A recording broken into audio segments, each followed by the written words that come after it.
Hey friends, it's me, Erin, your friendly neighborhood energy alchemist with today's Schumann resonance report for Sunday, January 26th. This is the 26th, the whole day. All right, friends, as you can see, we're in a pretty calm pattern here. Blue is balance, right? So we have a lot more blue than we do big white energy or red energy coming in.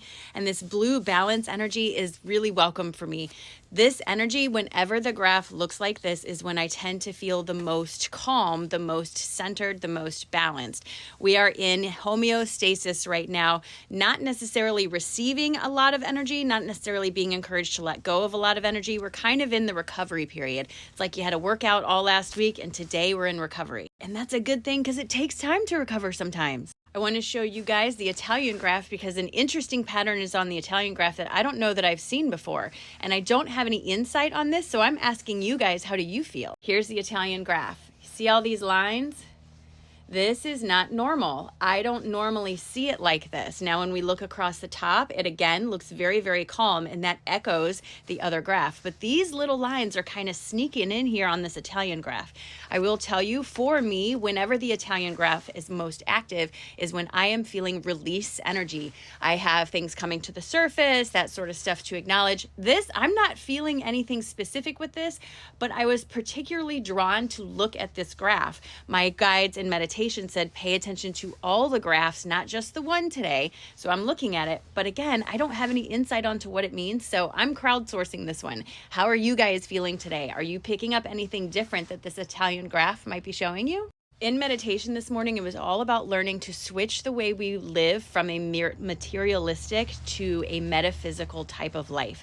We have all been conditioned and have rightfully grown up in a way that is very materialistic. You need money in order to purchase goods. You need goods in order to survive. And so it's become our motivation to achieve money or material standards. What my guides have been saying is that's not where the rewards are going to be found moving forward. The rewards are going to be found in doing something that helps you feel most genuinely like yourself and not focusing on I need the money to survive, but focusing on I want to have the good feeling and allowing the money to survive to kind of find its way to you. And believe me, I know that's hard to do. And I'm not sitting here trying to tell you to ignore your obligations or your life or your job or any of those things. But I am telling you, the push I have been getting for so long is you have to start focusing your passion. You have to start following your passion. You have to start allowing your passion to be what fuels you, what fills your cup. And then the monetary rewards from that have to be secondary. They can't be the main motivation for what you're doing, friends,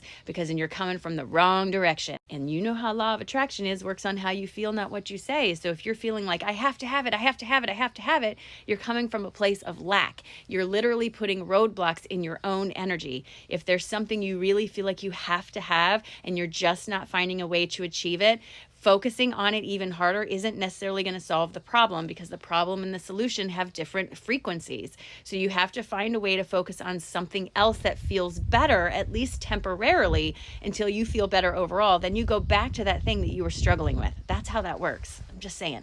All right, here's our cards for today. Like I said, we've all been trained to live a materialist life, and this has become very deeply rooted in our chakra system.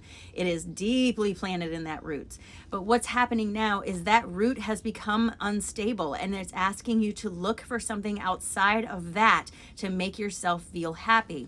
And while that does require you to allow yourself to step outside of a comfort zone and embrace vulnerability, it also puts you into alignment. And the path that you've been looking for, friends, my path, the path of life, or whatever you want to call it, it's always been right in front of you. But until you are the most authentic version of yourself, you're not going to be able to see that path. Why?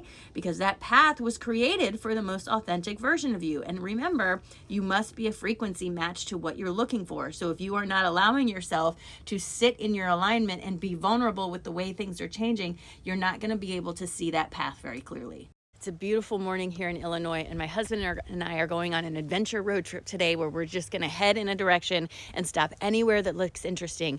And I would encourage you to do something similar. Get outside of your comfort zone, stretch your legs, and do something fun today. And while you're doing that, we're going to set our intention for the morning with this beautiful sunrise coming up. We're going to take a nice, big, deep breath all the way down to your toes. Fill your lungs with the beautiful gift of air from Mother Earth. Ground yourself and set your intentions. Are you ready? All right, nice big deep breath in.